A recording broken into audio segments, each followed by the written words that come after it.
జర వానలు పడితే అంతటా పొలాల బాట పడతారు, కొందరు చేపల షికారికి పోతారు. కానీ ఆంధ్రాలో ఉన్న కొన్ని ఊర్లలో మాత్రం లక్కును వేటాడుకుంటా పోతున్నారు కొంతమంది. సుడి తిరిగితే మాత్రం తెల్లారే వరకల్లా వాళ్ళ ఆలతే మారిపోతుంది.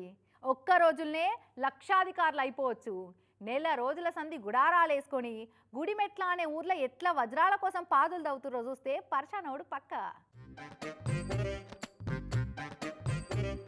చిన్నోళ్ళు పెద్దోళ్ళు ఆడోళ్ళు మగోళ్ళు ఉన్నోళ్ళు లేనోళ్ళు పడసోళ్ళు పండు ముసలోళ్ళ దాకా ప్రతి ఒక్కరు అదృష్టానికి అగ్ని పరీక్ష పెడతాందుకు ఎట్లా దండలాడుతున్నారో చూడురి.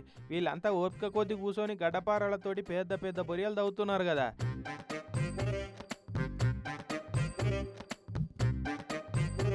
ఇక అందరు ఆరాటం ఒకటే, దేవుడా బాంచను ఒక వజ్రం అన్న దొరికేటట్టు చూడు స్వామి, నీకేదంటే అది చేస్తా అని మొక్కులు పెట్టి తాగుతున్నారు.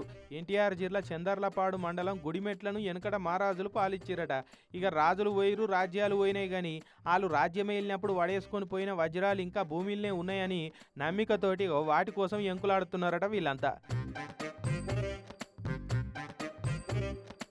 ఇక ప్రతి ఏడు వానాకాలం సురువయ్య ముంగట ఎక్కడెక్కడి నుంచో పిల్ల జల్లను పట్టుకొని ఈయన్నే మకాం వేసి పొక్కిలు చేసి లక్కును ఎంకులాడుకుంటుంటారట వీళ్ళంతా. ఇంతకు ముందే ఒక ఆయనకు వజ్రం దొరికితే అంగట్లు అమ్మితే 10 లక్షలు వచ్చినాయట. తోటోనికి వజ్రం దొరికే వరకు చాలా మందిలో ఆశలు ఇంకా చిగురిస్తూనే ఉన్నాయి.